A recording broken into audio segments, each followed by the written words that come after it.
experiencing spring and experiencing new things. Things are blooming new. We know that animals now are coming out of hibernation. Things are being restored and redeemed. It's the month of May, and we're stepping now into our new series, Coming to Life, Coming into Your New. And we're coming from Isaiah 43, verses 18 and 19. We talked about our products on last week, things that are new, coming from the old into the new. And we shared what they look like. We talked about our Clorox. We know that we're familiar with the old Clorox, but now we have something new, a new kind of Clorox, a new kind of Mr. Clean, a new kind of Swiffer, and a new kind of Clorox White. We talked about Dawn being new with oil of Olay, and a new kind of GE light bulb, a new kind of all dryer sheet for sensitive skin, and a new kind of Febreze that you can spray in your room that would help you go to sleep. But we really wanted to talk about Isaiah 43 and 18 and 19, and I wanted to set the context for this. The prophecy that is coming out of this text is primarily to the kingdom of Judah. And we know that Judah means praise or praise. It's Judah now is experiencing revival and rebellion.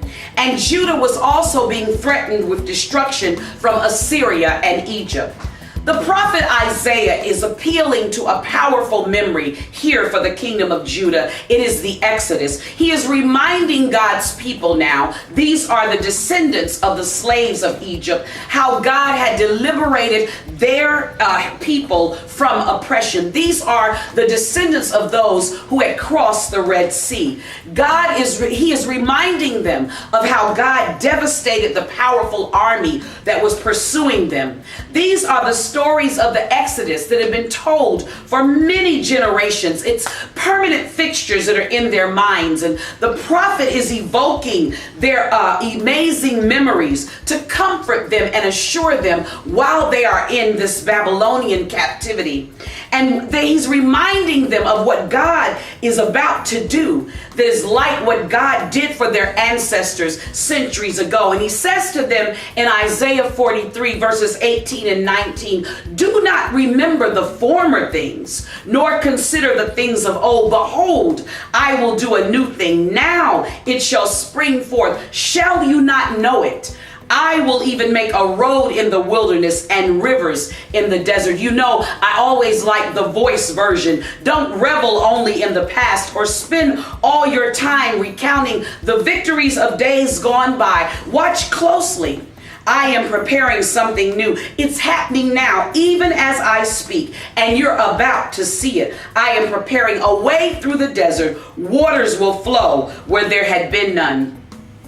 And our May series subject is Come to Life, Come into Your New. We're talking about forget, focus, filter, fine tune, and follow. The context is we're in a place of revival and rebellion, and it appears in our lives sometimes destruction is imminent, and we're looking for God to deliver us just like he did before. But last week we talked about forget in verse 18. God said through the prophet Isaiah, do not remember the former things, nor consider the things of old. In other words, the deliverance of the past was great, but what I will do today will be greater. Don't compare our past emancipation to your present liberation. It won't measure up. It won't compare. In other words, in Haggai 2 and 9, the word of the Lord is the glory of the latter temple shall be greater than the former, says the Lord of hosts. In other words, he's saying, see God differently. Last week we talked about forget how it has been. Forget how it was done. Forget how it used to be. Now, forget means forgetting origin and history. In other words, losing one's grip on what it used to be like.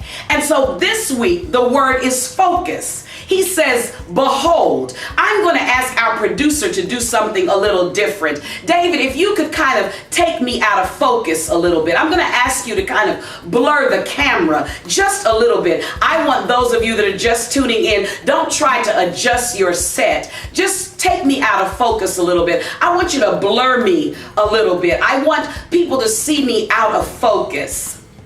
because I want you to understand something. We talked about forgetting last week, and now we're talking about focus. This word behold that is in verse 19 here in this Isaiah 43rd chapter. See, the word focus means to sharpen, align, adjust, balance, correct, calibrate, concentrate, regulate, fix, tighten, balance, center.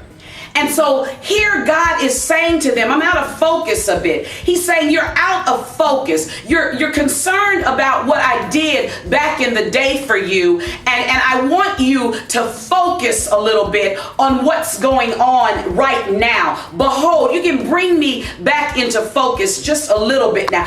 God is saying, I want you to focus on now. I don't want you to think about what is going on back then. He said, forget. We talked about forget last week, and now we're talking about what's happening right now, here and now. It really means behold. And I love that word because in the